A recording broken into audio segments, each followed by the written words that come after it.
Ya, persoalan berkaitan dengan keabsahan ijazah Presiden ke-7 Republik Indonesia Joko Widodo ini memang sudah sekian minggu begitu ya menyorot ataupun juga menarik perhatian publik pemirsa. Tetapi belakangan kita ketahui bahwa di hari Jumat kemarin ini ipar dari Pak Jokowi yang juga didampingi oleh tim kuasa hukum bersama-sama ke Mabes Polri untuk kemudian menyerahkan ijazah asli tersebut untuk kemudian ini dimintai ataupun juga diselidiki lebih lanjut. Kita juga ketahui bahwa pihak kepolisian ini akan melakukan tes uji forensik begitu ya berkaitan dengan dokumen-dokumen yang kemarin diterima. Kita akan membahasnya pemirsa di Apa Kabar Indonesia Malam dengan sejumlah narasumber yang sudah hadir. Kita akan sapa satu persatu terlebih dahulu. Ada Irjen Pol Purnawirawan Arianto Sutadi, penasihat ahli Kapolri. Selamat malam Pak Arianto. Selamat malam Mbak. Baik, terima kasih sudah hadir di Apa Kabar Indonesia Malam. Kemudian di sebelahnya sudah ada Mas Ruby Alamsyah yang merupakan pakar digital forensik. Selamat malam Mas Ruby. Malam Mbak Tiara. Baik, saya ingin ke Pak Arianto terlebih dahulu. Pak Arianto, kalau Anda menyoroti apa yang saat ini sudah dilakukan oleh Pak Jokowi ya, kemarin di hari Jumat di tanggal 9 begitu ya, ini kan sudah bersama-sama untuk menyerahkan dokumen asli, menjawab dan juga melakukan langkah pembuktian. Anda melihat hal ini sudah tepatkah untuk kemudian menanggapi begitu ya isu-isu yang beredar sekalipun itu sudah sekian lama? Ya, Pak saya Arianto memprediksi ini itu langkah kunci untuk menuju kepada mengerucut akhir daripada gonjang-ganjing ini. Kalau menurut saya ini gonjang-ganjing ini kan antara A dan B ya. Yang satu ini menghujat Pak Jokowi, yang satunya lagi ini dituduh bahwa ijazahnya palsu dengan itu. Nah sekarang ini membalas kan gitu. Ini kasus ini sebenarnya satu kasus tuh. Harusnya penanganannya itu kalau dulu waktu saya reserse dulu ya, saya bikin perkap itu. Kalau kasus yang seperti kayak gitu tuh penanganannya satu tempat. Karena apa?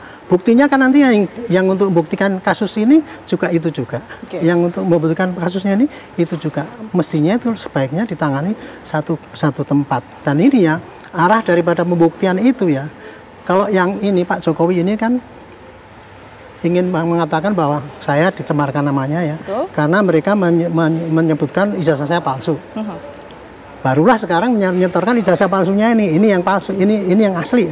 Ya. Nah, nanti polisi akan buktikan yang digembar-gemborkan itu tadi, itu palsu atau enggak kan itu? Kan itu cuma fotokopi itu. Mohon maaf, nggak akan mungkin asli. Ini untuk pembuktiannya saja, langkah dan tahapannya seperti apa nantinya? Membuktikan ijazah palsu itu ya, tidak harus pakai saintifik. Membuktikan suatu produk itu ya, produk itu harusnya asli apa tidak ya pembuatnya yang ditanya. Kalau cetakan ya gimana mesin percetakannya. Kalau itu satu universitas ya produknya itu ya universitasnya ditanya semua saksi dan kemudian bukti-bukti yang ada di sana itu aslinya seperti apa ya. Itu pembanding yang asli itu itulah yang ijazah asli itu. Untuk membuktikan keaslian Pak Jokowi itu nomor satu harus lari kepada produknya. Universitasnya. Saksi-saksi yang masih hidup, teman-temannya masih itu. Sementara, itu untuk menyatakan bahwa itu ijazah itu asli atau palsu kan gitu. Kampus dan juga teman-teman Pak Jokowi pada saat itu sudah pernah bersuara. Apa yang kemudian membuat ini begitu rumit oleh pihak kepolisian? Mungkin ya waktu sehingga itu masalahnya bersuaranya tidak di pengadilan. Masalahnya bersuaranya itu tidak menjadi saksi di dalam pembuktian di pengadilan. Nah kalau sekarang kan sudah masuk nih. Itu makanya saya mengerucut pada itu karena ya untuk membuktikan bahwa keaslian itu semua yang tadinya kesaksian itu sudah dibawa ke penyidik gitu. Nah tinggal nanti membuktikan apakah yang digembar-gemborkan itu bahwa ini jasa ini menurut teori ini itu adalah yang memang kopian atau apa yang asli daripada ijazah yang asli itu. Nanti akan ketahuan. Nanti kalau ini tidak ya terasa berarti ngebor-ngeborkan itu terbukti. Jadi nanti ini penyelesaian ini ya kalau digabung selesai dua arah. Yang satu pelaporannya Pak Jokowi itu bisa ending sampai ke pengadilan, membuktikan bahwa ijazah dia itu tidak palsu dan dia betul dicemarkan. Yang satu bahwa ternyata yang digembar-gemborkan selama ini adalah ya cuman fotokopi yang kemudian dianggap itu ijazah palsu, menuduh. Dan dia pasti kena pasal itu. Itu prediksi saya. Gitu. Baik, Pak Arianto, Anda tadi menyebutkan memang seperti yang kita ketahui juga ya bahwa saksi-saksi ini sudah dimintai keterangan. Kalau tidak salah sudah ada lebih dari 30 begitu ya. Termasuk juga teman-temannya Pak Jokowi, kolega yang kemudian ini berada di Jogja pada saat itu. Dari saksi itu apa yang perlu digali, dokumen apa yang perlu didapatkan oleh pihak kepolisian? Dokumen asli ijazah dari UGM itu kayak apa? Termasuk yang Pak Jokowi itu apakah asli apa tidak?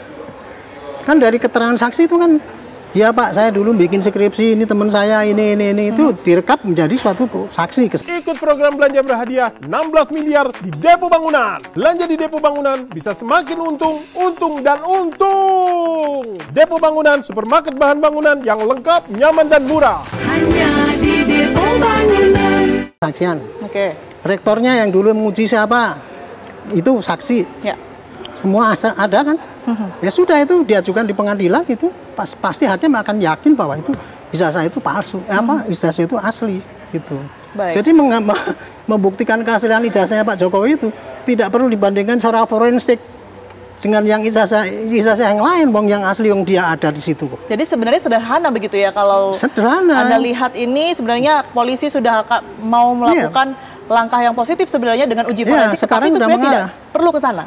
Apanya? Tidak perlu untuk melakukan uji forensik sebelum dia kan ngomong uji forensik itu untuk mengatakan bahwa polisi sekarang itu tidak asal cuman kesaksian doang kan, scientific itu mesti pakai forensik ya. Forensik itu kan dipakai tetap, tapi untuk membuktikan yang itu tadi, yang kopian yang diedarkan itu tadi, itu apakah betul-betul secara forensik itu memang kopian daripada ijazah yang dimiliki oleh Pak Jokowi yang dianggap itu palsu itu tadi itu. Nah disitulah uji, menurut saya ya, alat itu untuk membuktikan itu, yang forensik itu untuk membuktikan justru yang kopian yang dipakai untuk mengedarkan itu. Tapi kalau untuk pembuktian ijazah asli dari Pak Jokowi itu ya dari sumbernya itu. Artinya kalau dokumen dari pelapor, dalam hal ini adalah Pak Roy Suryo, itu tetap dibutuhkan juga, Pak Arianto? Oh iya. Oke. Justru itu yang nanti dibutuhkan itu, apakah itu betul-betul kopian daripada ijazah yang dianggap ijazahnya Pak Jokowi yang palsu. Nanti akan dicari itu dari mana dia kok dapat kopian seperti ini. Sementara dibandingkan dengan ijazahnya dibandingkan dengan yang asli yang dibawa Pak Jokowi, gitu. Baik. Tapi Pak Jokowi didukung dulu dengan saksi-saksi ini bahwa ini, memang ini asli. Nah, baru nanti untuk membanding yang diedarkan Roy Suryo itu kan. Baik. Kalau dari teori penyidikan kayak gitu sih, simpel. Baik. Itu dari segi kacamata penyidik begitu ya. Saya ingin tahu dari Mas Ruby. Mas Ruby, Anda sepakat bahwa sebenarnya permasalahan pembuktian ini sebenarnya simpel, tidak perlu uji forensik begitu. Hanya mungkin dilihat dari ijazah asli Pak Jokowi, kemudian di-compare atau dibandingkan begitu dengan teman-temannya atau dari pelapor. Iya, saya sepakat bahwa pada intinya benar, mestinya produsennya siapa ini. Produsennya tinggal membuktikan secara administratif ini benar apa tidak, kan simpel itu. Tetapi kan ini ada sudut pandang lain, ada pihak-pihak yang menggunakan sudut pandang lain, yaitu mencobalah menggunakan kata-kata ataupun menggunakan ilmiah digital forensik gitu kan. Nah ini yang menarik sih, kebetulan kami memang di bidang itu sudah 20 tahun gitu ya. Nah jadi penggunaan istilah digital forensik untuk menganalisa sebuah barang bukti ijazah kurang tepat gitu loh, kurang tepat karena itu produk analog gitu kan. Itu produk analog, bukan produk digital. Satu itu. Kedua, yang dianalisa misalnya memang digital berupa hasil scan dari ijazah asli, hasil foto dari ijazah asli, mungkin sah-sah aja, tapi akan perlu dilihat parameter-parameter yang diperiksa itu apa. Satu, kedua, pastiin itu memang benar dari sumber aslinya apa enggak. Kalau cuman dari misalnya yang beredar kan misalnya cuman dapat dari media sosial ataupun platform-platform online lain, di mana kebanyakan platform-platform online maupun media-media chatting yang kita gunakan itu foto asli, gambar asli, begitu kita upload itu akan sudah dirubah otomatis oleh platformnya untuk dikonversi, diperkecil filenya agar tidak terlalu besar. Nah, tapi tetap orang bisa melihat.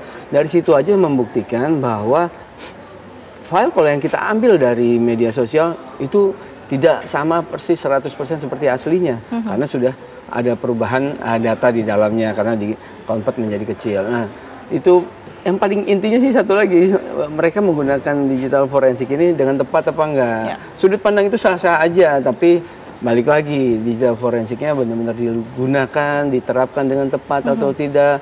Ya kita jadi kemarin sempat ramai lah ya di di komunitas kami, terkesan digital forensik itu dipakai sebagai tools untuk scientific investigation oleh siapapun dengan keilmuan apapun dan bisa tampil gitu loh kan. Nah itu kan yang menurut kita kurang tepat lah, alias seperti tadi disebutkan kurang tepat untuk mengajarkan ke masyarakat untuk sesuatu yang kurang pas, kurang tepat untuk dijadikan tools pembuktian tertentu. Nah, tetapi kalau udah kasus ini bermasuk, udah dilaporkan sama pelapornya, ini udah masuk ada item digital forensiknya karena yang tadinya gembar-gembor menyalahkan itu menggunakan ilmu digital forensik. Akhirnya kan pasti nanti pelapor juga akan menyiapkan counter untuk yang saintifik yang tadi digunakan, apakah benar, sesuai, tepat, lalu misalnya semuanya tepat lah, benar, misalnya dapat dari yang asli, nah tekniknya, analisanya tepat atau tidak, begitu juga dengan orangnya. Gitu. Itu kalau kita berbicara mengenai apa yang sudah didapatkan dan juga diteliti oleh pelapor begitu ya Mas Ruby. Tapi kalau kita berbicara mengenai ahli digital forensik dalam kasus ini kan memang data-datanya sudah masuk begitu ya. Berbagai data ini sudah diambil oleh pihak kepolisian dari teman-teman Pak Jokowi, kemudian dari pihak universitas juga, dan bahkan ijazah aslinya. Untuk menentukan keabsahannya, apa yang paling utama difokuskan, diteliti oleh para ahli digital forensik ini?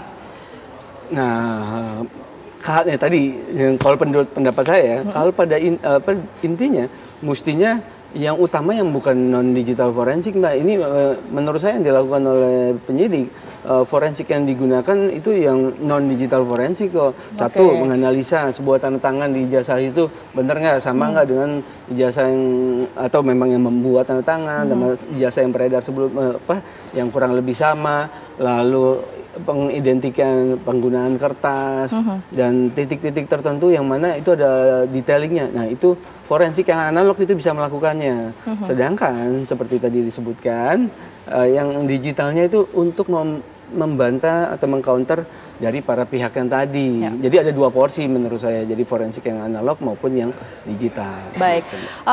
Dari pihak pelapor ini menyebutkan bahwa sebenarnya ia lebih ingin untuk pengecekan ini dilakukan di luar negeri begitu ya Mas Ruby. Sebenarnya saya ingin tahu sebenarnya perbedaan antara apa yang sudah dilakukan oleh penyidik kita dan juga yang dilakukan di luar negeri itu